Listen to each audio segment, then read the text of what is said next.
E cuscuz combina com teologia, rapaz? Oxe, desse é besta, bicho besta. Cuscuz combina com tudo.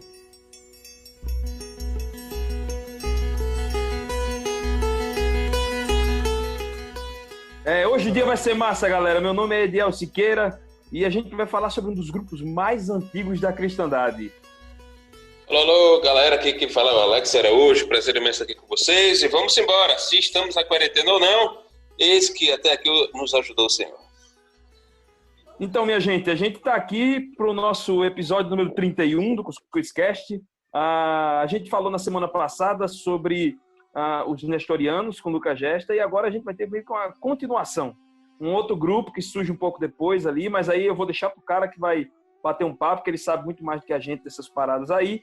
Igor Sabino, um brother que a gente acabou conhecendo na internet, um cara que tem conteúdo. Depois ele vai falar um pouquinho mais sobre o que ele tem feito, né?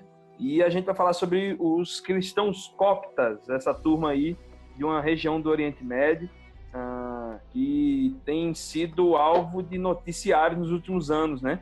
E tem chegado um pouquinho mais sobre ele aqui no Brasil. Também o Igor vai estar falando sobre isso aí. Gente, eu quero aproveitar também para lembrar para vocês que nesse período de quarentena, nenhum dos nossos programas que estamos gravando na quarentena, isso aí eu falo para você, caso você que escute na cápsula do tempo no ano de 2035, esse programa foi em 2020, numa época que todo mundo estava dentro de casa, porque senão ia pegar o coronavírus. Então, lembre-se, o mundo era outro e depois será diferente.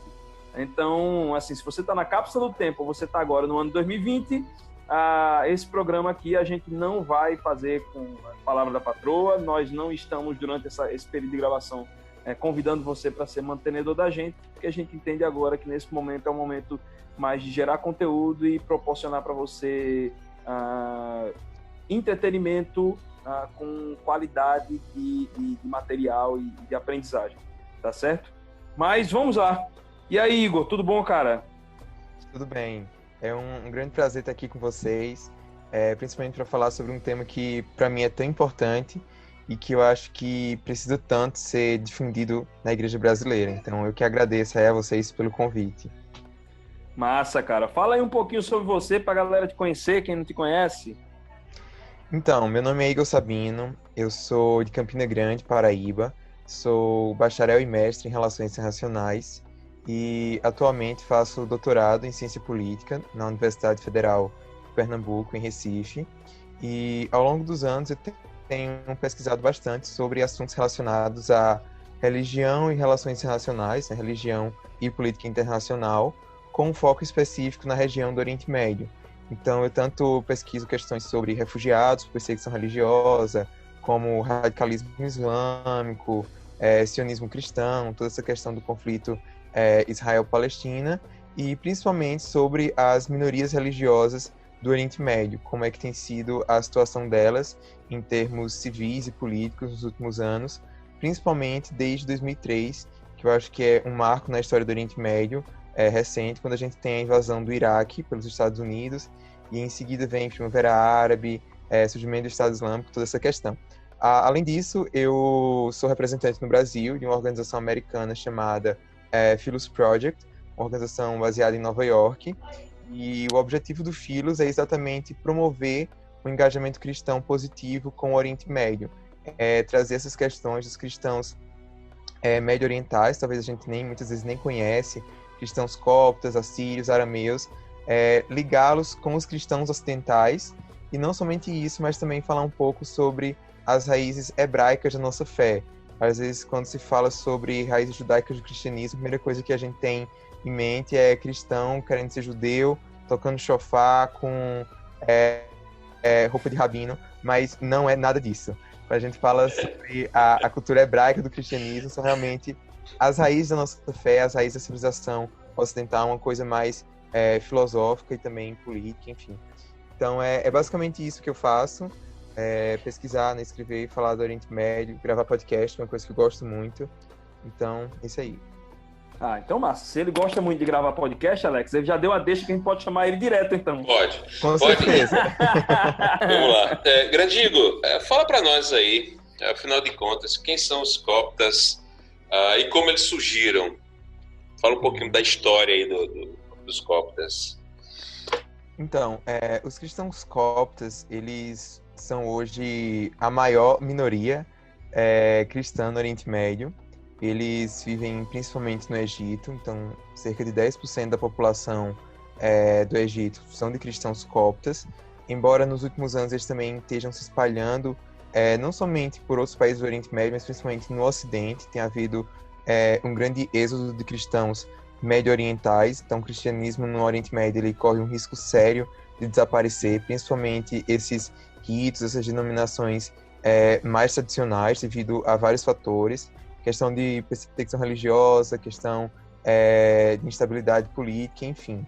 Então, hoje a gente já consegue identificar várias congregações, várias igrejas coptas em lugares como Canadá, como Estados Unidos, na Inglaterra, mas o cristianismo copta ele é essencialmente um ramo do cristianismo egípcio. Então, a igreja copta ela foi fundada diretamente por um dos apóstolos de Cristo, pelo apóstolo Marcos. Então, você chega hoje no Egito, você vai em um bairro copto que tem no Cairo, e quando você pergunta como foi que vocês surgiram, e eles vão dizer, não, a gente é resultado da igreja que foi plantada por Marcos. E é interessante a gente perceber como que esses cristãos coptas e os cristãos egípcios em geral, não somente os coptas, como que eles têm muito esse senso de que eles são o cumprimento de profecias bíblicas, eles são parte essencial da narrativa bíblica, porque a gente vê em Isaías 19, por exemplo, o profeta Isaías ele fala que no futuro Deus vai abençoar Israel, o Egito e a Síria, e eles falam que essa bênção especial que vai ser derramada sobre o Egito, parte delas é por meio deles. Então eles têm muito forte isso, e também a ideia, né, de que foi no Egito que Jesus ele fugiu junto com quando ele era criança com a sua família, né, para fugir de Herodes, aquele relato em Mateus 2, que o anjo ordena que Jesus vá para o Egito, né, a Sagrada Família. Então isso uma coisa que está muito viva na cultura dos cristãos coptas ainda hoje. Então tem lugares lá no Cairo que eles acham que foram lugares em que Jesus esteve com a sua família, um poço que acha que foi lá que Jesus bebeu da água, e tem igrejas e enfim. Mas uma característica importante dos cristãos coptas é que eles meio que romperam, entre aspas, com a cristandade depois que houve o concílio da Calcedônia. Creio que o Lucas deve ter falado sobre isso, né? O Lucas Gesta entende muito mais do que eu desses assuntos. E esse foi um concílio muito importante na história do cristianismo, porque era um debate que estava acontecendo na Igreja Oriental acerca da divindade de Cristo. Seria Deus 100% homem, 100% Deus? Nós, protestantes, também os cristãos católicos, acreditamos na doutrina da encarnação, né? Que Cristo, ele encarnou, ele se tornou homem, então ele era 100% homem, 100% Deus. Para os coptas, não. O ensino copto ele é um pouco mais complexo com relação a isso, e confesso que nem eu sei explicar totalmente, mas eles creem que é como se Jesus ele fosse 100% Deus. Essa natureza divina, a forma como ela subsiste com a natureza humana, é algo bem complicado, e isso inclusive tem sido motivo de vários debates teológicos recentes, porque tem havido uma aproximação de alguns ramos da igreja copta com a igreja católica, né, com o Vaticano, porque tanto há cristãos coptas que são católicos, como há aqueles cristãos coptas que são ortodoxos. Então o termo copta em si ele define esses cristãos de origem egípcia, porque a gente tem que entender que hoje, por mais que a língua oficial do Egito seja o árabe, quando a gente fala de Oriente Médio, a primeira coisa que a gente pensa existem dois povos lá, os árabes e os judeus. Só que a realidade ela é bem mais complexa do que isso. A gente tem que entender que até o século VII, mais ou menos, antes da conquista, da expansão do Islã, os povos árabes eram somente os povos que viviam na Península Arábica, que hoje é Arábia Saudita, Catar, os Emirados Árabes, né, aquela parte ali do Dubai. Aqueles sim é que eram os povos árabes. Então, havia naquela região ali próximo de onde viviam os judeus, onde vivia o povo de Israel, haviam os moabitas, os edomitas, os fenícios, que são os libaneses, e haviam de fato os egípcios, descendentes dos faraós, daquele povo do Antigo Testamento que a gente vê. E todo aquele povo, depois do século VII, a maioria desses povos, eles foram colonizados pelos árabes, então houve esse imperialismo árabe, e foi quando, por meio do Islã, o árabe ele se torna a língua oficial da maioria desses povos. Mas os coptas, eles resistiram muito a isso, esses cristãos, porque eles não se prostraram, né, ao Islã, não cederam ao Islã, então eles também passaram a casar somente entre si. Eram raros os casos de cristãos que se casavam com os muçulmanos, apenas quando havia casos de conversão. Então, os coptas, eles falam que ainda hoje, etnicamente, eles não são árabes. Eles são os descendentes que restam dos egípcios. E essa tem sido uma discussão interessante, não somente no Egito, mas em vários outros lugares do norte da África e do Oriente Médio, nessa questão da identidade, quem é árabe e quem não é. Então, a gente tem a questão dos palestinos, por exemplo. Etnicamente, eles são bem próximos dos jordanianos, mas eles falam que não, eles são palestinos, são um povo diferente. Talvez, sim, eu acredito que seja, mas um povo que foi criado, por exemplo, em 48, quando há a criação do Estado de Israel, né? O Sinai palestino acaba sendo em 48. Mas, por outro lado, isso na sociedade libanesa é muito forte. Para alguns libaneses, chamar ele de árabe é quase que um insulto. As pessoas em países do norte da África, como a Argélia, Tunísia, por exemplo, eles deixam claro que eles não falam árabe. Eles dizem o árabe padrão é a língua oficial do nosso país, mas nós temos o nosso próprio dialeto. E, assim, aprender árabe hoje para alguém que não é nativo da região é quase que um pesadelo, falo por experiência própria, porque você tem esse árabe padrão, que é o que é escrito, mas cada país, às vezes cada região fala um dialeto, uma língua diferente. E a gente tem que escolher, de fato, uma dessas variáveis. E no caso do Egito, isso é muito forte nesses cristãos. Eles fazem questão de dizerem que são diferentes, que não se prostraram a essa dominação árabe, porque a gente tem que entender que no século VII, quando esse Império Islâmico ele foi se expandindo pelo Oriente Médio, os cristãos eles passaram a ser considerados cidadãos de segunda classe. Eles eram os dhimis, porque no Alcorão, né, na teologia islâmica, Deus ele se revela primeiro aos judeus por meio do Antigo Testamento. Os judeus eles não aceitam, não compreendem essa mensagem, então Deus ele manda Jesus e os apóstolos, que seria a revelação do Novo Testamento, mas esses cristãos também não entendem essa revelação de Deus e corrompem essa revelação porque eles passam a adorar Jesus como sendo o Filho de Deus, quando, segundo o Islã, Jesus seria somente um profeta.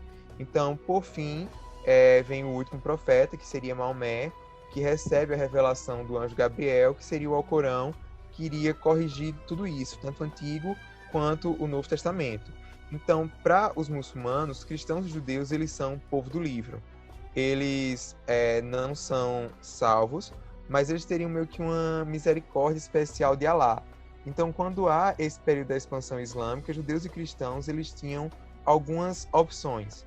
Ou eles se convertiam ao islamismo, ou eles pagavam um imposto, a jazia, para viver como que seria um imposto de proteção, e eles se tornariam dhimis, que eram esses cidadãos de segunda classe, que não poderiam ocupar cargos oficiais no governo, teriam uma série de restrições, bem parecido com a situação dos judeus na Alemanha nazista. Inclusive, eles tinham que usar uma roupa especial para identificar que eles eram cristãos.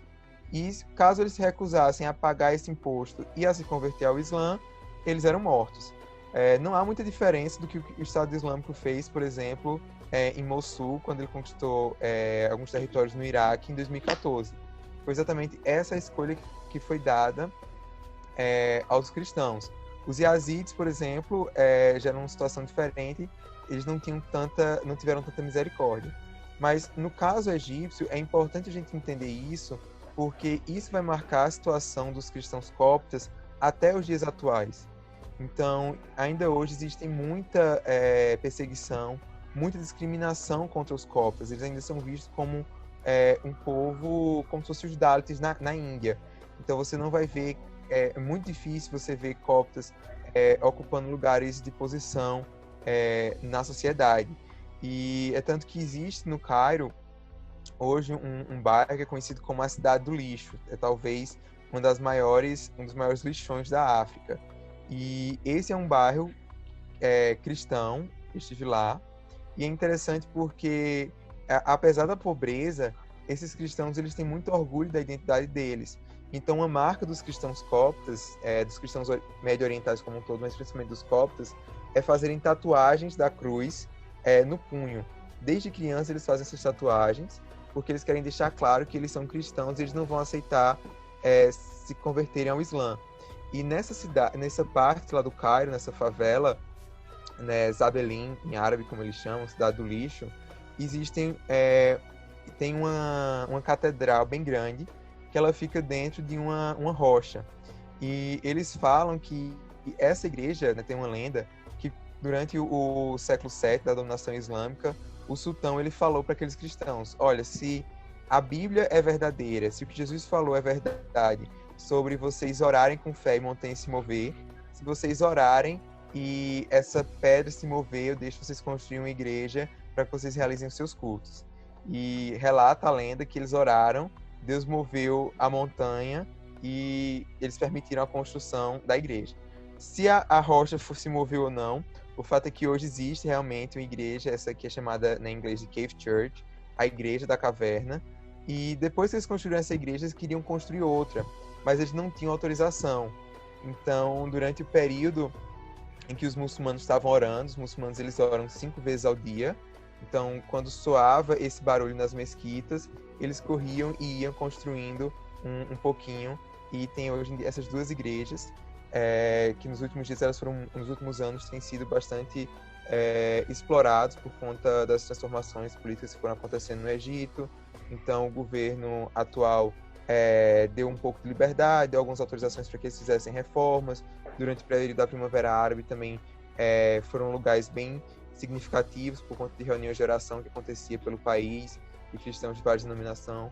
Mas isso é um traço ainda muito forte na cultura copta no Oriente Médio, principalmente no Egito, essa questão da identidade dele como cristãos que foram discípulos do apóstolo Marcos e que permanecem assim até hoje. Massa. Cara, deixa eu perguntar uma coisa.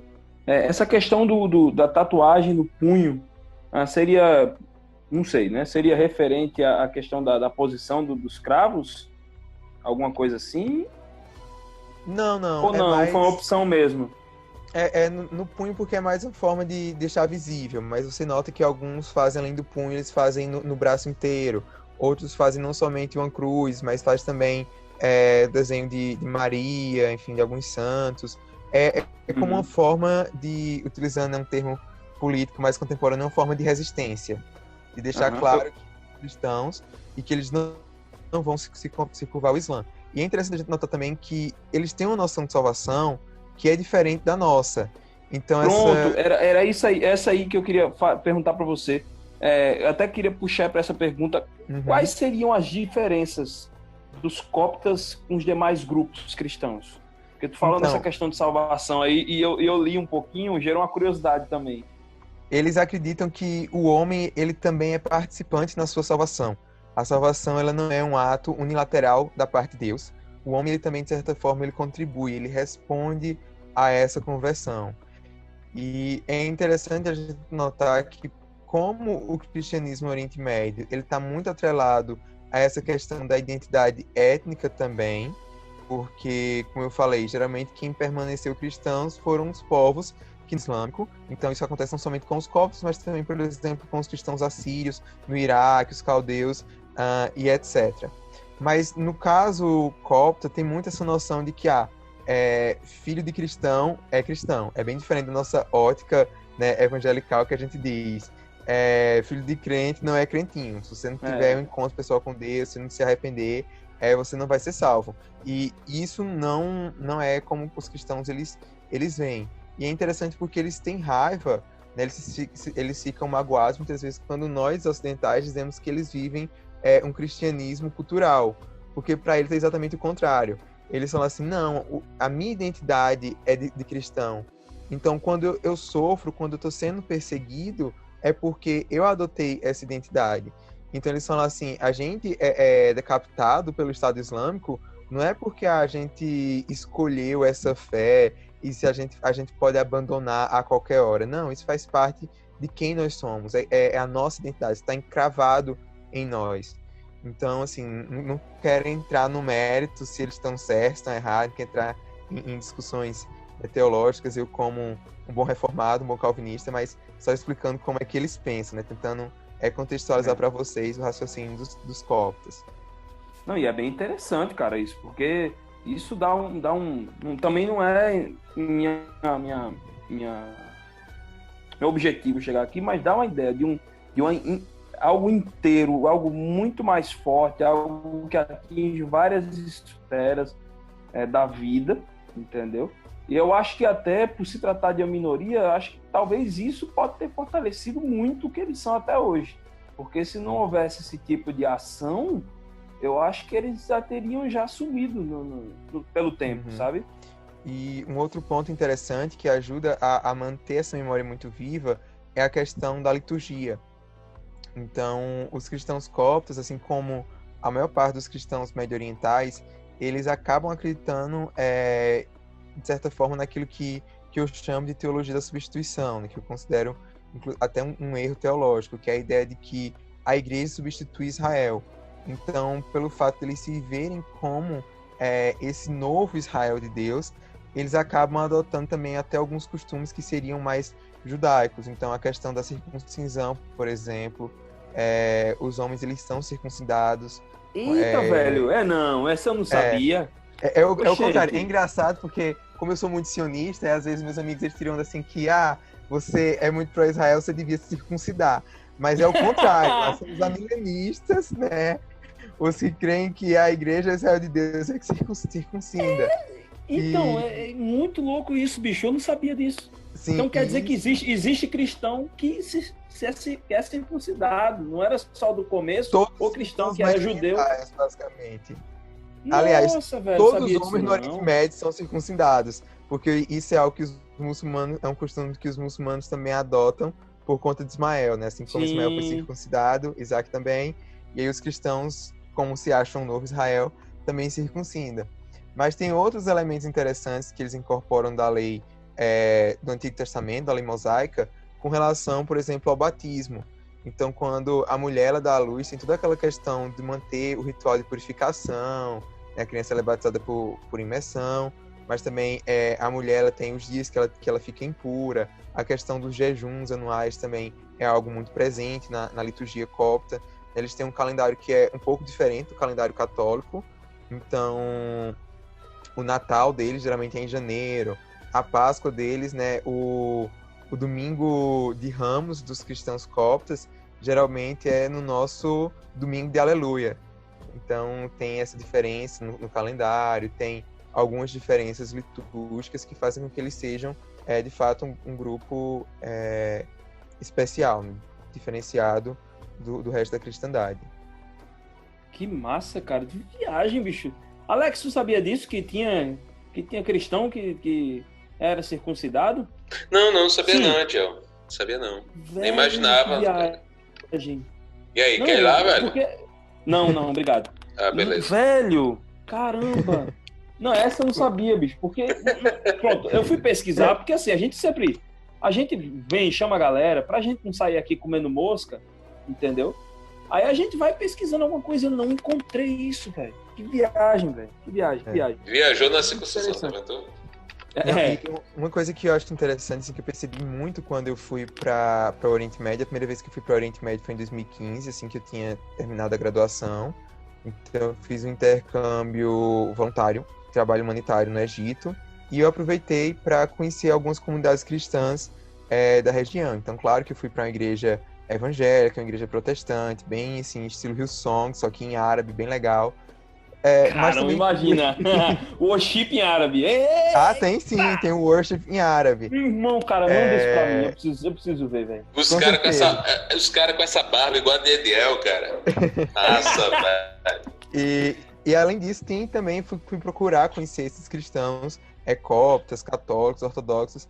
E pra mim era como se eu estivesse descobrindo um mundo completamente diferente daquele que eu tô acostumado, né? Acho que principalmente pelo fato de eu ter nascido em uma família evangélica, então até mesmo com relação ao catolicismo não tenho tanto conhecimento, né, como a maioria dos evangélicos. A minha maior experiência cristã é transitando entre o mundo pentecostal e o mundo reformado. E uma coisa que eu percebo é que muitos desses cristãos, eles têm tradições muito mais ricas, né, do que a gente imagina. Eu acho que o nosso cristianismo aqui no Brasil, ele é muito americanizado, né, devido às influências que a gente tem, mas o próprio cristianismo americano, ele é muito europeizado. Então, parece que para alguns cristãos só existe, né, para cristãos evangélicos, é como se só existisse cristianismo a partir de Calvino e Lutero, a partir da Reforma Protestante. Antes disso, não tem nada. Sabe de nada, inocente. E quando a gente vai para o Oriente Médio, a gente vê que tanto tem, claro, heresias, ensinos errados do tempo dos pais da igreja, como também tem muita coisa boa, muita coisa valiosa que a gente pode aprender que permanece. A gente tem que ver, o próprio Agostinho, por exemplo, ele era da Argélia, né? Ele era um teólogo africano. E como eles, tem muitos outros. Então tem um grande tesouro. Eu acho que nós, ocidentais, né, brasileiros, a gente tem muito a aprender, indo buscar mais, saber sobre esses irmãos na fé. Eu considero alguns, considero como irmãos. Isso é uma coisa complicada, eu não quero entrar nesse mérito, né, de salvação, enfim. Mas eu tenho um conceito, tenho adotado um conceito de considerar cristão aqueles que creem no credo apostólico. E do mesmo jeito que no meio evangélico, no meio reformado, tem pessoas que se professam ser cristãs, mas que não vivem como cristãos, não têm um testemunho de alguém que foi salvo, que foi regenerado, a gente encontra a mesma coisa no cristianismo oriental e em todas as tradições cristãs. Então, embora eu seja muito firme nas minhas convicções, daquilo que eu acredito em termos teológicos, mas eu também tento ser muito mais católico, muito mais aberto ao diálogo e entender as diferenças desses irmãos e concordar em discordar, principalmente diante da ameaça que eles têm sofrido. Uma coisa que eu vi de um desses cristãos é que quando o Estado Islâmico vai perseguir os cristãos, quando o radical islâmico ele chega para detonar uma bomba em uma igreja, ele não procura saber qual é a denominação daquela igreja. Ele não quer saber se é uma igreja católica, se é uma igreja copta, se é uma igreja evangélica. Para eles existe um único povo, a nação da cruz. Então, o que faz com que esses cristãos sejam perseguidos, sejam martirizados, sejam mortos, não é a denominação específica, mas é a identificação deles com Cristo.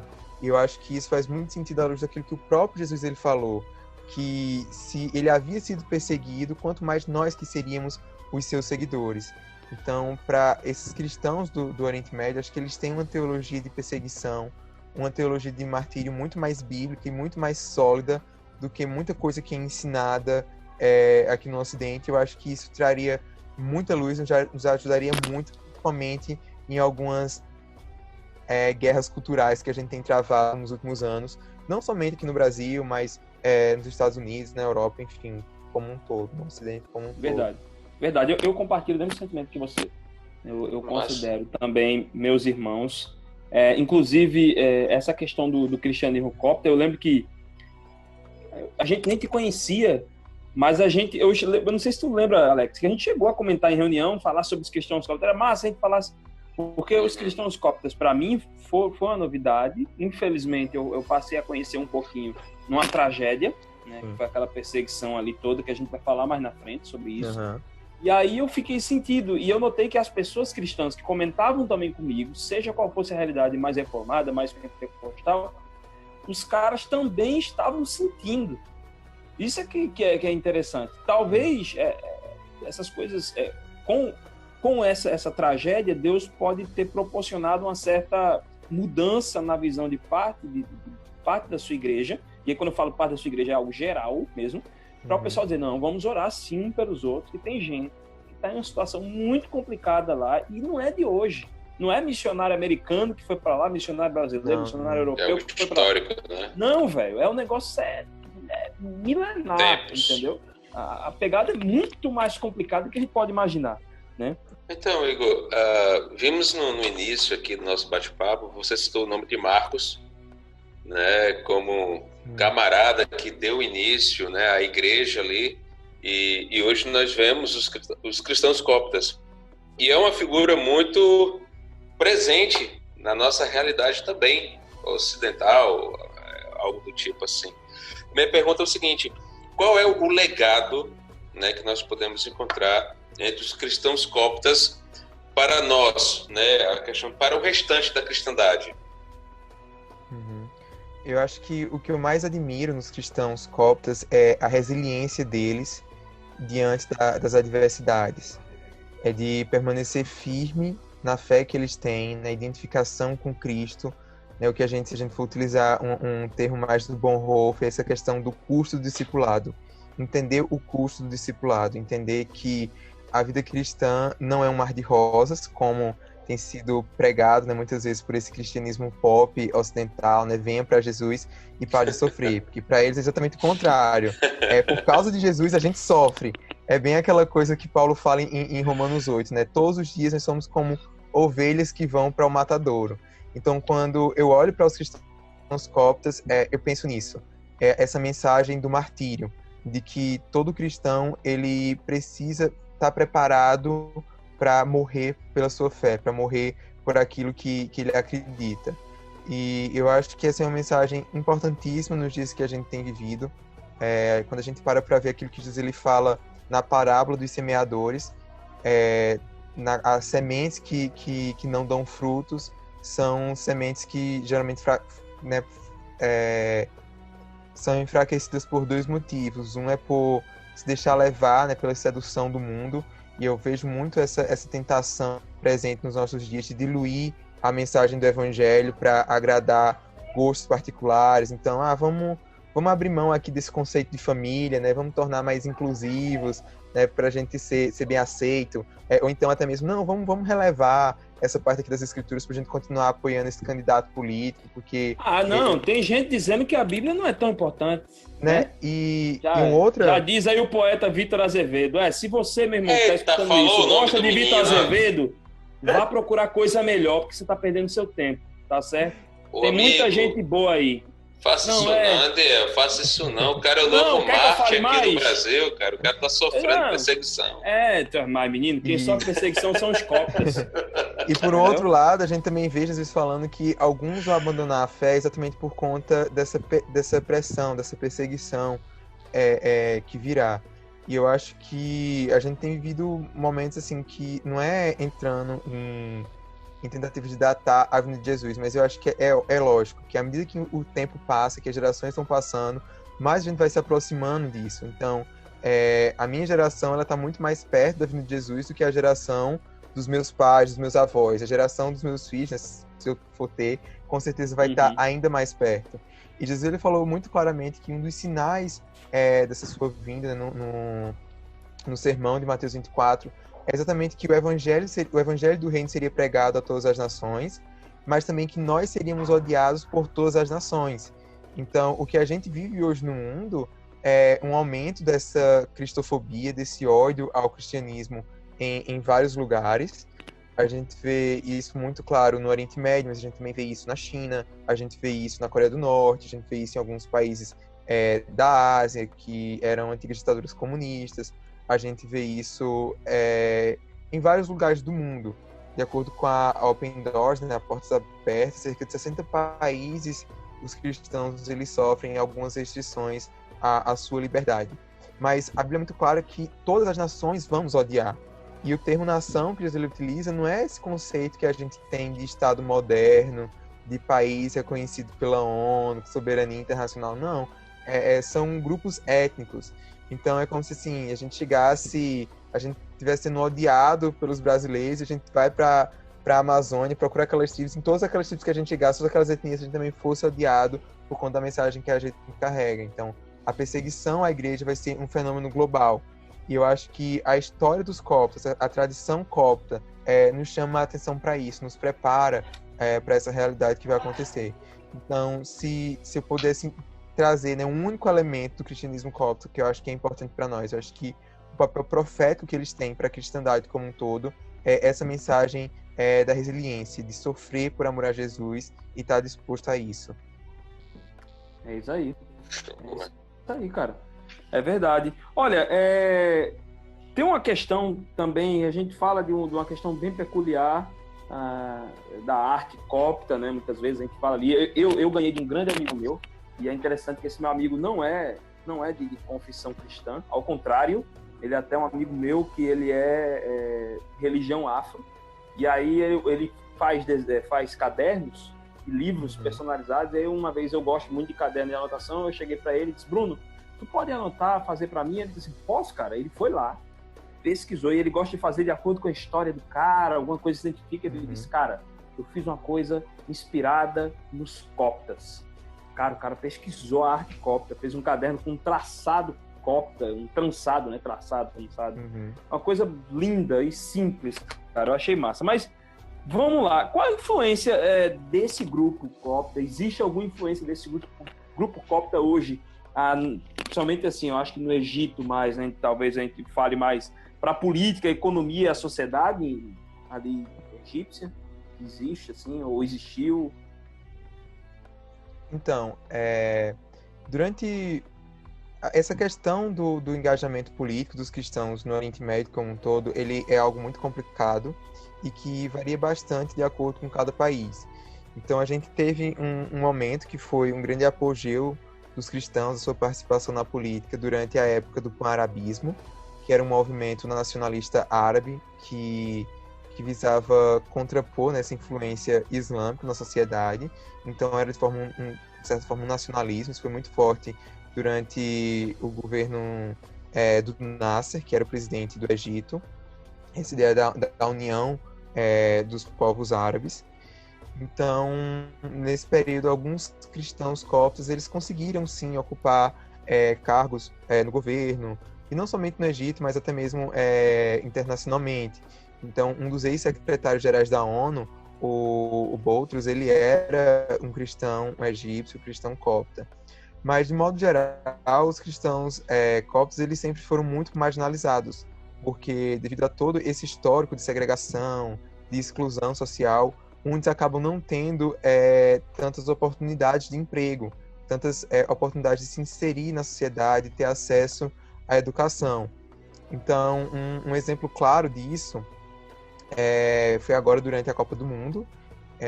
Até escrevi um artigo sobre isso, depois posso mandar o link para vocês, que muita gente ficou falando sobre o fenômeno que é o Mo Salah, né, Mohamed Salah, que é um jogador egípcio que estava jogando no Liverpool. E eu não entendo muito de futebol, mas enfim, ele estava fazendo o maior sucesso. E foi interessante porque alguns pesquisadores britânicos eles notaram que quando o Salah ele começou a jogar no Liverpool, o preconceito, né, os crimes islamofóbicos contra a comunidade muçulmana na Inglaterra diminuíram de forma significativa por conta da figura deles. E o que eu argumento é que os cristãos coptas, por outro lado, eles não têm na sociedade egípcia ninguém que seja como Mo Salah é na sociedade britânica. Então ainda há muito preconceito contra os cristãos coptas.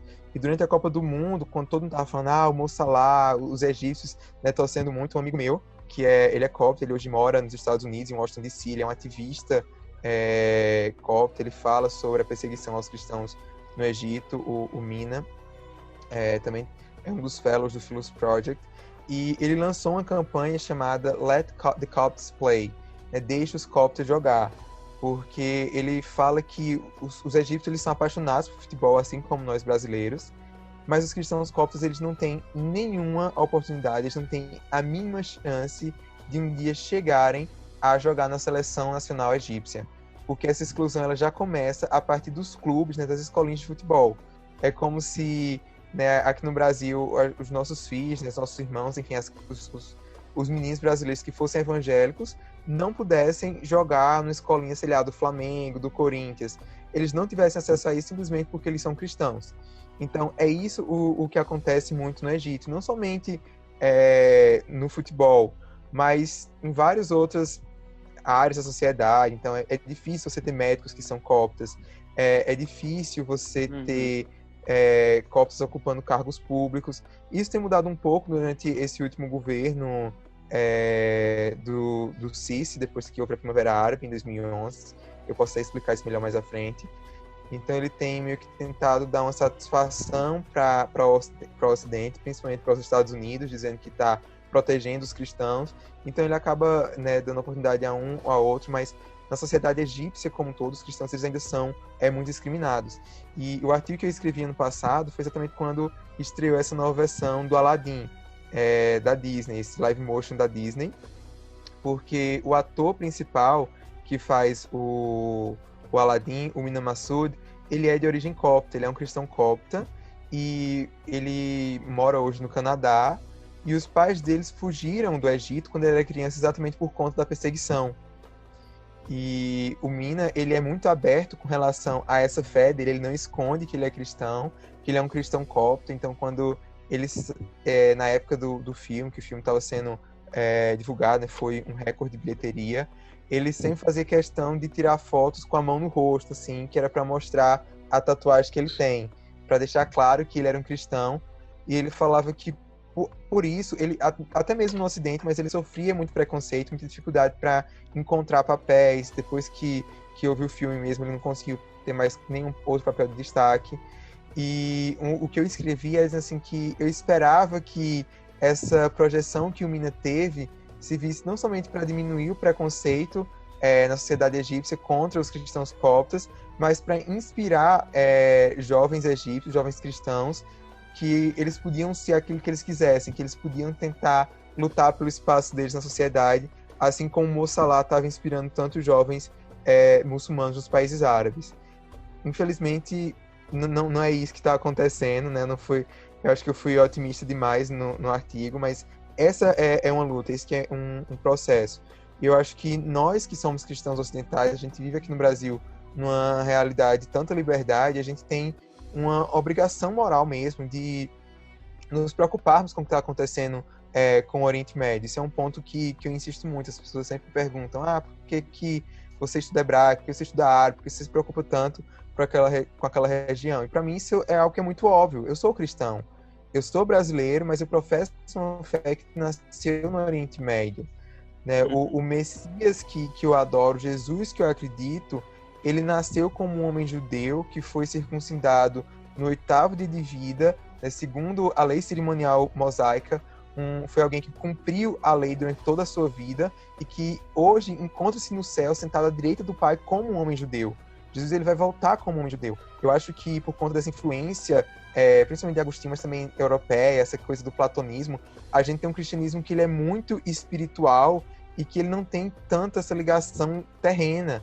A gente tem que entender que a nossa fé ela tem raízes judaicas, ela é uma fé médio oriental, ela saiu do Oriente Médio, nós temos irmãos lá que, como o apóstolo Paulo diz, né, se um membro do corpo sofre, todos os outros sofrem. Então, pelo fato de eles falarem uma língua diferente da minha, eles terem uma cultura diferente da minha, não significa que eles são menos irmãos do que nós. E eu acho que a gente precisa recuperar essa coisa, nossa identidade em Cristo, ela também é uma identidade temporal, também tem essa questão étnica, tem essa ligação. Nós devemos importar com o Oriente Médio, primeiro por conta dos cristãos, mas também com relação aos judeus. Os judeus são o povo que Deus escolheu para trazer essa revelação ao mundo, então eles ainda são, de certa forma, especiais para Deus, deveriam ser especiais para os cristãos. Então, acho que nos últimos anos, as duas principais bandeiras que eu tenho carregado como parte da minha vida, do meu ministério, é a liberdade religiosa no Oriente Médio, em favor tanto dos cristãos, como também o combate ao antissemitismo. Eu acho que essa é uma obrigação moral que nós, como cristãos brasileiros, temos, que é erguer a nossa voz tanto em favor dos nossos irmãos que estão sofrendo, como também dos judeus que estão sendo cada vez mais vilipendiados e perseguidos, não só no Oriente Médio, mas como no Ocidente inteiro. De acordo com a última pesquisa, o Brasil, por exemplo, é o 9º país do mundo cuja população mais tem opiniões antissemitas. Então, eu acho que são coisas que estão muito ligadas, muito entrelaçadas, que precisam ser recuperadas pelo nosso evangelicalismo. É isso aí. E eu acho que é importante, né, a gente pensar, a gente tem que lembrar que a gente tem uma história. Sim. Uma história rica, uma história bonita. Cara, por exemplo, no programa da semana passada, o Lucas, ele falou, por exemplo, quando a gente perguntou sobre a influência, a gente fez mais ou menos a mesma pergunta, e ele falou que os nestorianos foram influentes para a Rota da Seda, para a questão do café, para a questão da canela. Então a gente toma café por causa dos nossos irmãos, né, velho? Pensam diferente da gente em algumas coisas? Pensam, mas aí, ó, eu que gosto de café, para mim foi massa, velho. E assim, eu tenho uma curiosidade assim, muito forte, porque assim, por parte de mãe eu tenho origem árabe. Ah, que legal. Então, distante. A minha família não guarda nenhum costume, mas sabemos que temos a origem árabe, apesar do meu sobrenome todo ser do meu pai, mas o lado da minha mãe tem origem árabe. E aí, quando eu começo a estudar isso e a conhecer esses detalhes, para mim, tem um que é especial, sabe? Eu acho que é importante, sim. Eu valorizo muito essa questão de história. E nós, cristãos protestantes, às vezes a gente só se preocupa, e principalmente, acho que nós três aí, Igor, eu acho que Igor é de igreja reformada também, acho que todo mundo que bebe um pouquinho da fonte reformada ou pentecostal, né, de primeira onda, segunda onda, principalmente, essa galera aí, a gente às vezes está muito preocupado só em estudar a história da igreja no que diz respeito a protestantismo para cá, reforma, ou o que vem de antes, que fundamenta, que baseia a nossa fé protestante, e não as outras linhas, entendeu? E eu acho que é importante, sim, a gente pensar, a gente resgatar, talvez não por abundância de fé, mas para a gente poder entender o lugar dos cristãos no mundo, né? Entender também como as cosmovisões cristãs em outras regiões se dão. Porque a gente começa a ver aí algumas coisas que você falou do mundo copta, velho, a diferença de cosmovisão oriental e ocidental está muito evidente nos coptas, né? Uhum. Percebe muito essa questão da identidade, essa coisa toda, né? Alex, tu quer fazer a próxima, cara? Sim, foi falado, né? Igor deu uma citada também nessa questão da primavera, né? Desde a primavera, nós vimos que os cristãos coptas têm sofrido perseguições. E aí a pergunta, Igor, por quê? Quais os motivos desses atos violentos contra os cristãos coptas? Bom, o que aconteceu com a Primavera Árabe, só para contextualizar um pouco, foi um movimento, né, que teve início no final de 2010, quando um jovem tunisiano ele ateou fogo ao próprio corpo como uma forma de protestar contra a corrupção do governo da Tunísia. E isso gerou uma série de protestos no país, protestos que saíram se espalhando por vários outros países ali da região do Oriente Médio, Norte da África, inclusive o Egito. Então isso levou à deposição do ditador Hosni Mubarak, que durante anos havia governado o Egito com mãos de ferro. E com a queda desse ditador, a gente vê uma volta, um ressurgimento de um movimento político muito forte no Egito, que é o movimento da Irmandade Muçulmana. E quando a gente fala sobre o Islã político, a gente tem que entender que o Islã político, ele não necessariamente ele vai ser um movimento violento, um movimento terrorista. O Islã político é uma ideologia política baseada em ensinos do Islã.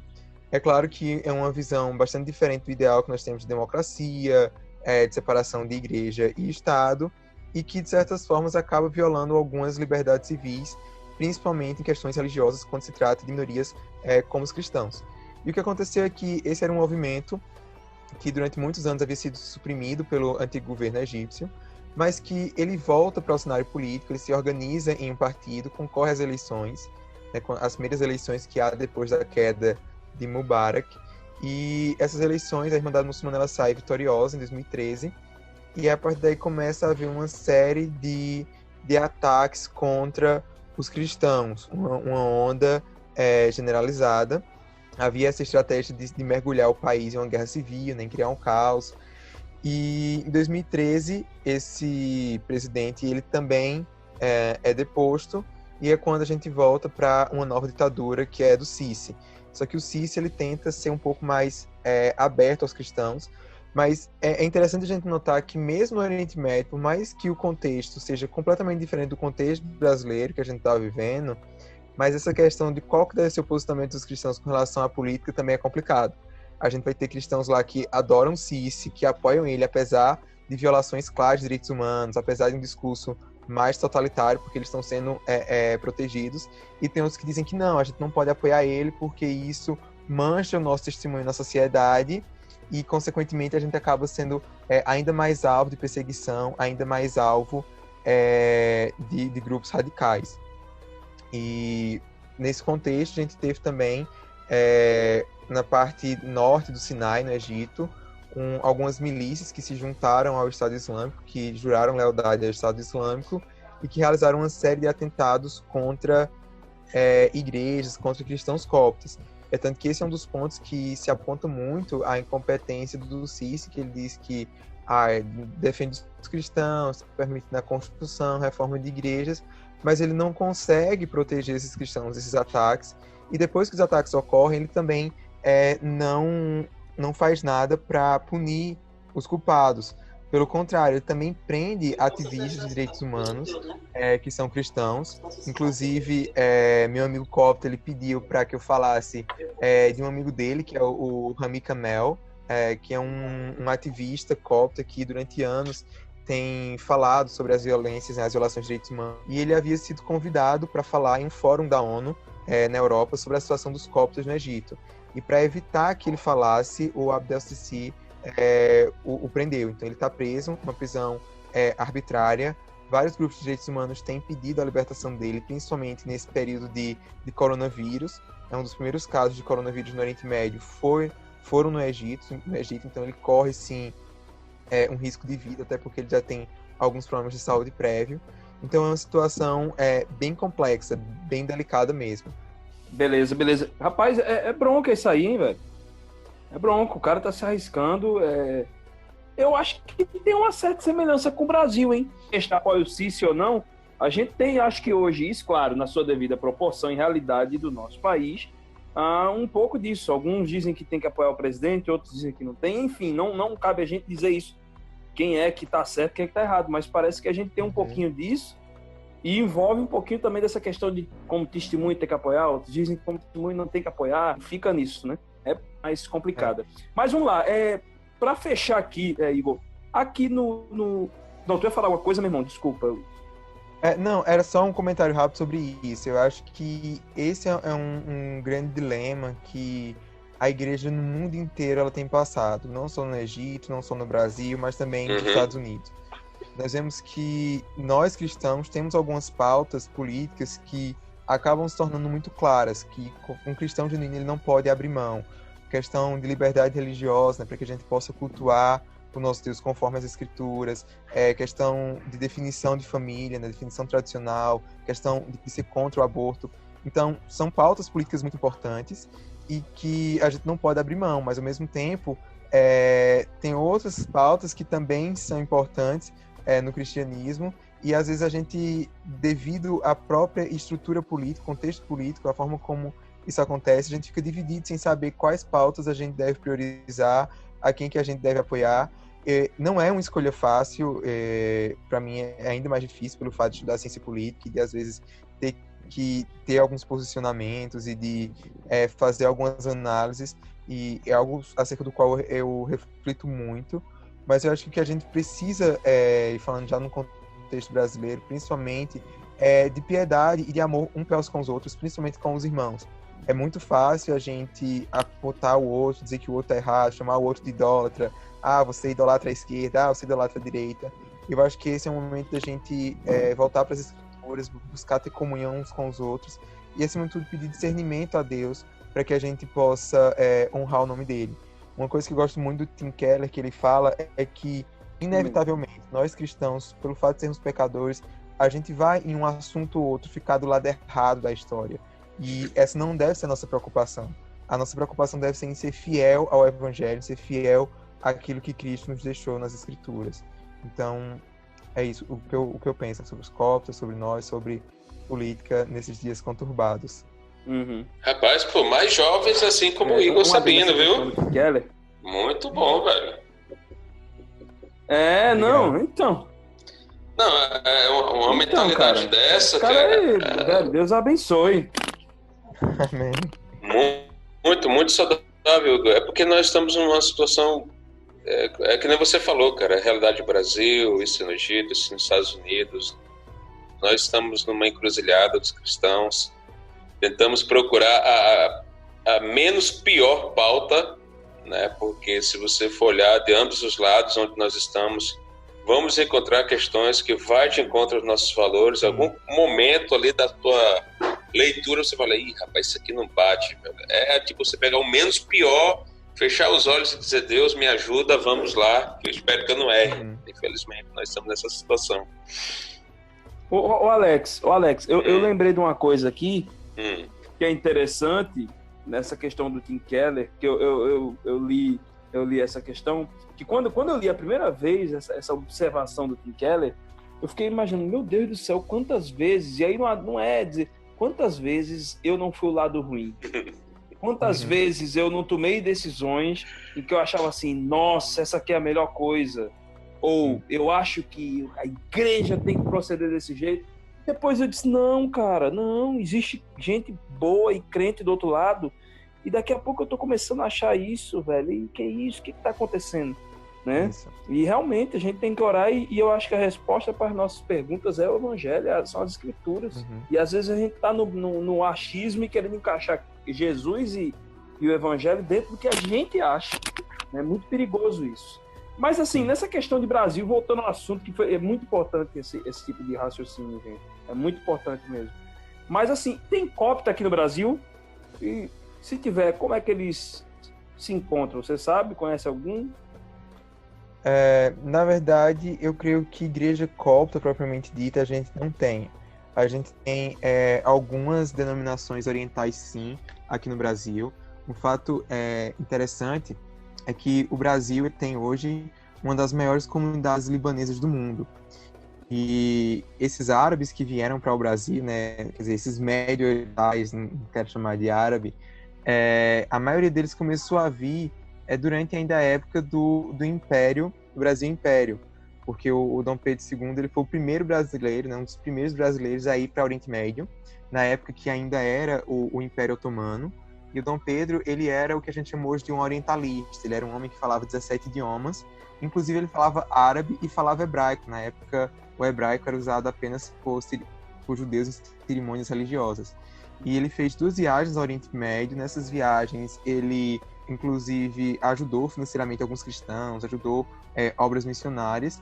E ele acabou abrindo o caminho para que muitos cristãos que sofriam perseguição na época do Império Otomano viessem para o Brasil e se instalasse aqui. Então a gente tem sim em São Paulo, em Curitiba, algumas comunidades árabes, né, principalmente libanesas, sírias, que têm igrejas, em sua maioria são igrejas ortodoxas, creio que há também igrejas maronitas. Um exemplo conhecido de alguém que segue esse cristianismo mais oriental é o Kaysar, que foi um participante do Big Brother Brasil, eu acho que há uns 2 anos atrás. Hoje ele virou ator da Globo, participou de novela, fez um filme. E o Kaysar, ele é cristão, ele é um refugiado sírio, que inclusive fugiu da Síria vítima de perseguição religiosa durante a Guerra Civil Síria, e tem recomeçado a vida aqui no Brasil. Ele sempre é muito, muito aberto com relação à fé dele, ele vai para a igreja, né, vai para a missa e tudo. Então, eu acho que copta não tem tanto. Se tiver cristão copta, é mais alguém que deve ter vindo como refugiado nos últimos anos, porque historicamente as igrejas orientais que a gente tem aqui no Brasil é mais de origem libanesa e síria, e também há alguns palestinos, mas a maioria dos palestinos que vieram para o Brasil já eram mais de origem muçulmana. Massa. Show de bola. Olha, Igor, aliás, antes de agradecer, vamos para as dicas culturais, né? Igor, meu velho, tu tem alguma... Eu sei que teu Instagram aí é pipocada de dica nessa quarentena. Inclusive, tem uma série que a minha esposa assistiu, que eu olhei e disse assim, eita, ó, Igor indicou isso aqui, minha esposa assistiu e disse para eu assistir, que é a da menina lá, que é judia. Como é o nome da série, cara? Nada Ortodoxa. Rapaz. Tu fala aí, meu irmão. Nada ortodoxa. Isso. Essa Sim, mesmo. Muito bom. Isso. A minha favorita é Fauda, né? Mas eu queria aproveitar então esse momento até para fazer um jabá para mim, que eu tenho um curso online pela Escola Convergência, que se chama O Oriente Médio e a Bíblia, os planos de Deus para as nações. E eu abordo um pouco de todas essas questões que foram discutidas aqui no podcast, só que, claro, com um pouco mais de profundidade, até porque são 32 aulas, é um material em vídeo também.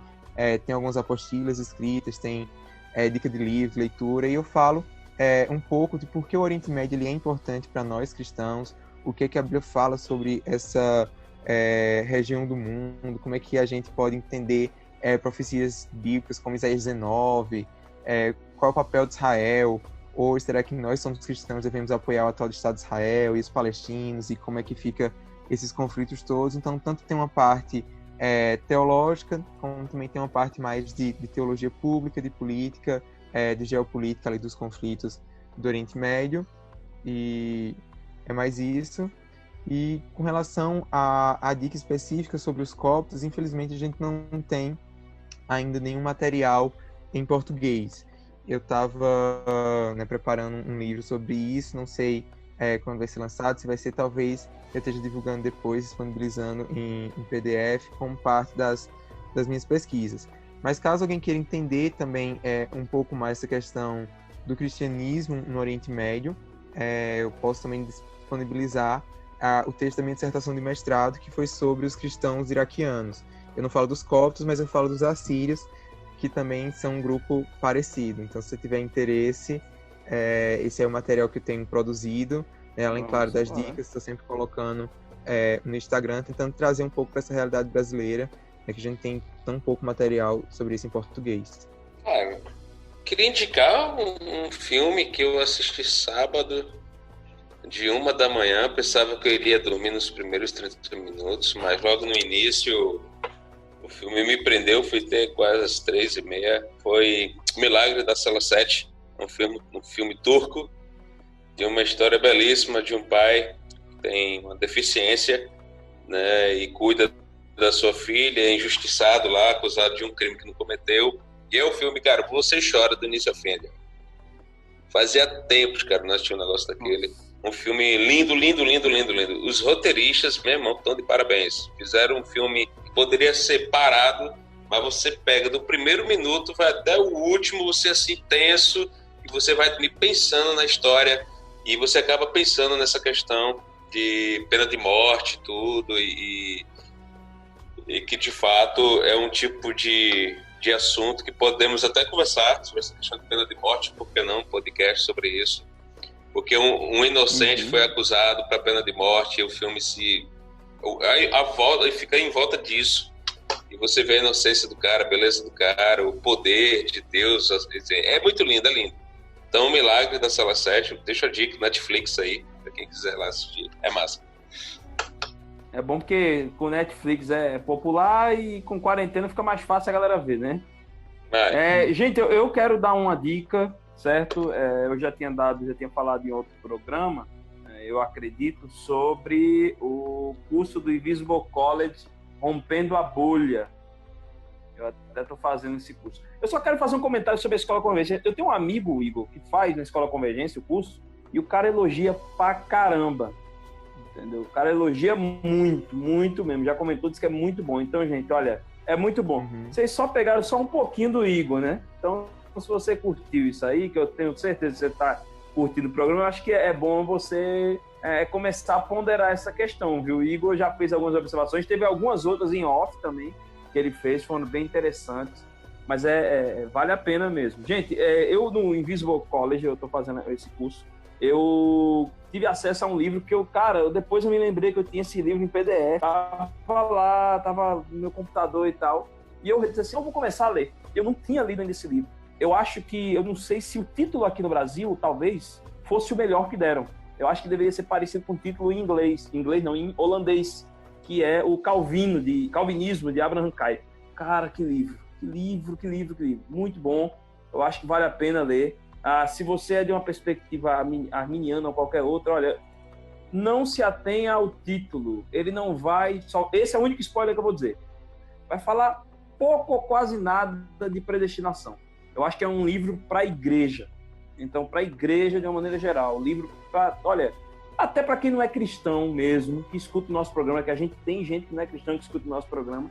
Até para você, vale a pena um livro desse, para você entender o que nós defendemos como fé e entendemos a nossa participação com a sociedade. Tá certo? Então, essa é a dica que eu tenho para dar para vocês. E aí, eu já vou aproveitar. Igor, muito obrigado, cara. Muito obrigado mesmo. Nada. Assim, eu que agradeço. eu saí daqui rico, velho. Eu só queria fazer um comentário adicional sobre essa recomendação que você fez. Eu gosto muito do Kuyper. E para deixar claro que o calvinismo que o Kuyper propõe não é uma questão soteriológica, é mais uma teoria política sobre a relação entre a religião e a política. Então eu conheço vários arminianos que são calvinistas, né, neocalvinistas, que é o termo que se usa para o pensamento do Kuyper. E é interessante porque existe até um autor muçulmano que eu gosto muito, que até escreve bastante, é egípcio, e escreve bastante sobre essa questão da Irmandade Muçulmana, que é o Shah Hamid, e ele se considera um muçulmano calvinista, porque ele diz que o modelo que o Kuyper tem de religião e de diálogo da religião com o Estado é o melhor e seria bom até mesmo para os muçulmanos. Então não tem desculpa para não ler Kuyper. Sentiu o recado aí, né, galera? Eu acho, sinceramente, eu acho que a minha mulher, ela é, aliás, eu acho não, minha mulher é neocalvinista, porque ela também é numa perspectiva arminiana, só que bate muito, é muito simpática essa questão do Kuyper e tal. Mas é muito legal, cara. Olha, é muito legal. Pra você ter ideia, um muçulmano dizendo que vale a pena. Então, velho, nos dias de hoje, não deixe de ler. Tá certo? E se vocês quiserem o PDF, manda um recado lá pro direct da gente, um PDF desse livro. Manda um recado pro direct lá, ou pro meu direct mesmo, Ediel Siqueira, e aí a gente vê um jeito lá de mandar pra vocês. Tá bom?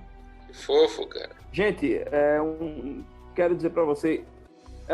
pronto, estamos terminando aqui, né, o 31º programa. Olha aí, já foram 31 programas, né? Graças a Deus. Igor, brigadão, cara. Deus abençoe você aí. Vai em frente, meu irmão. Vai em frente, que é isso aí, brother. Igor, aí, como é que podemos encontrar você nas redes sociais? Você poderia deixar aí, já que o Ediel falou, né, que você passa muitas dicas, escreve alguns artigos e tal, talvez seria interessante o nosso público aí tivesse acesso aí, cara, teu Instagram, Facebook, fica à vontade de dizer. Então, tanto meu Instagram como meu Twitter, que são as duas redes que eu uso mais, e também o Facebook, é Igor H. Sabino. Então é a mesma coisa, Instagram, Facebook, Twitter, tudo Igor H. Sabino. E se pode encontrar lá nessa quarentena, tentando dar dicas diárias de filmes e séries na Netflix sobre Israel, Oriente Médio. Mas depois eu começo também uma série de recomendações sobre leitura de espionagem, depois livros sobre política, sobre teologia, e então fica ligado lá. Pronto, já segui agora, já tô seguindo a partir de agora, já tá no Instagram. Massa. Inclusive, galera, a gente vai colocar na descrição também, gente, o link, o contato da conta lá do Instagram do Igor e do Philos Project, viu? Para vocês aí seguirem a galera é boa, Igor também. Cara, eu quero agradecer, eu não sei nem se ele vai ouvir. Como é o nome do teu amigo mesmo que é Copta? Mina. Mina, meu irmão, olha, Deus abençoe você, cara. Continua nessa luta aí, meu irmão. Sabe, eu acho que você, a partir de hoje, você também é fruto das nossas orações. Viu? Que Deus te dê sabedoria, meu irmão. Sério mesmo. Porque é bronca. Viu? Gente, um beijo pra vocês, desse barbudo aqui que não tá querendo tirar a barba na quarentena, porque lava ela todo dia com shampoo. Gente, beijo do gordo, valeu. Tchau, Igor. Deus abençoe, meu irmão. Tchau. Amém, cara. Eu que agradeço o convite. Quando quiser chamar de novo, fica à vontade. Ei! Opa! Aí sim! Anota aí, Deus. Anota aí o nome do homem. Poxa, agora tá gravado, velho. Tá gravado. Prometeu. Só lamento. Tchau, gente. Deus abençoe. Tchau. Esse podcast foi editado por Cuscuzcast.